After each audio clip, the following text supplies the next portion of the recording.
ലോക സമുദ്രദിനത്തോട് അനുബന്ധിച്ച് CMFRI സംഘടിപ്പിച്ച തീരദേശ ശുചീകരണ യജ്ഞത്തിൽ പുതുവൈപ്പ് ബീച്ചിൽ നിന്ന് നീക്കം ചെയ്തത് 300 കിലോയിലേറെ മാലിന്യങ്ങൾ. വിനോദസഞ്ചാരികളും നാട്ടുകാരും കൂടുതലായി എത്തുന്ന ഈ തീരപ്രദേശത്ത് നിന്ന് പ്ലാസ്റ്റിക് കുപ്പികൾ, ഭക്ഷണാവശിഷ്ടങ്ങൾ, ഉപയോഗശൂന്യമായ വലകൾ, വള്ളങ്ങളുടെ ഭാഗങ്ങൾ എന്നിവയാണ് പ്രധാനമായും നീക്കം ചെയ്തത്. ശേഖരിച്ച മാലിന്യങ്ങൾ ശാസ്ത്രീയമായി തരംതിരിച്ച് സംസ്കരണത്തിനായി മാറ്റി.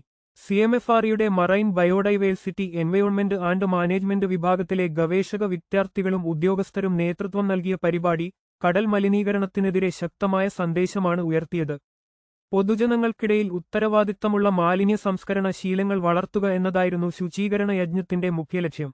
തീരദേശ പരിസ്ഥിതിക്കും സമുദ്രജീവികൾക്കും മനുഷ്യാരോഗ്യത്തിനും പ്ലാസ്റ്റിക് മാലിന്യങ്ങൾ സൃഷ്ടിക്കുന്ന ഭീഷണി അതീവ ഗുരുതരമാണെന്ന് വിദഗ്ധർ വിലയിരുത്തി. സുസ്ഥിരമായ കടൽത്തീര സംരക്ഷണത്തിനായി ഇത്തരം പ്രവർത്തനങ്ങൾ തുടരണമെന്ന് സംഘാടകർ വ്യക്തമാക്കി. കൂടുതൽ വാർത്തകൾക്കും വിശേഷങ്ങൾക്കും ഞങ്ങളുടെ ചാനൽ സബ്സ്ക്രൈബ് ചെയ്യുക.